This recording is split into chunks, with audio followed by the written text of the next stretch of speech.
More Columbia University students will be receiving their diplomas today, despite planned pro-Palestinian protests. Already, the ceremonies have seen chaos as the school's president was drowned out by disruptors yesterday. To be the kind of leaders Rowan was talking about.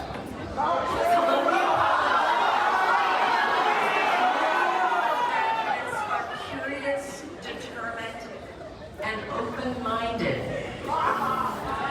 You've made it through one of the most rigorous schools in the world. You arrested us! You arrested us!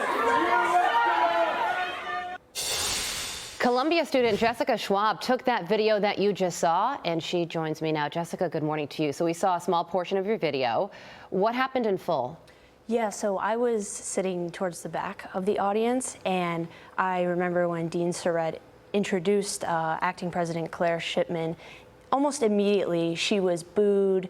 People started heckling her from throughout the audience and saying, "You arrested us," and shouting expletives, and just were devoted to not letting her speak. How did you feel about that?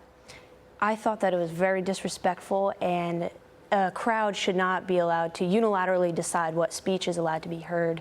And it seems very paradoxical because on graduation day from an Ivy League university, that seemed to be the one liberal value that was not imparted into their minds, and it was not included in their curriculum, apparently. Yeah, and would you describe this as a vocal minority or a majority of students who are taking issue with the acting president and obviously the current administration?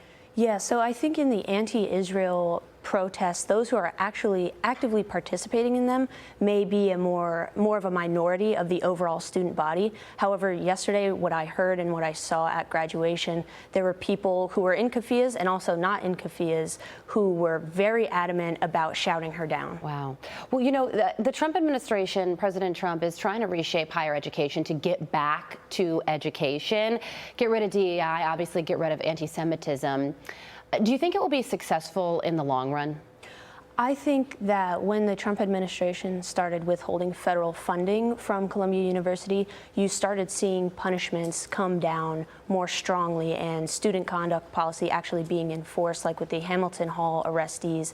They were finally disciplined, and Claire Shipman also seems to be also very devoted to making sure policy is enforced and that people can study, because just recently, on May 7th, Butler Library, the main Butler in Columbia University, was occupied by these anti-Israel radicals during the final exam period, and there were students in there who were just trying to study, and she made it her mission to restore order. Yeah.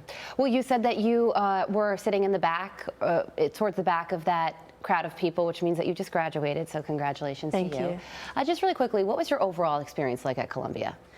I made hundreds of thousands of dollars worth of friendships, is what I would say, considering the tuition that, in my opinion, is way too overpriced, but the best friends I made there are definitely worth that, and we got to experience the protest season together, and so that was a lot of trauma bonding. How about we say memorable? Yeah. Very memorable. Hey, I don't know if that's a good or bad thing. Yeah. Mom's waiting in the wings. I don't know how she feels about the hundreds of thousands in friendships, but you did get a wonderful job out of it at the Washington Free Beacon, so we thank you so much for joining us with your experience and sharing that video with us.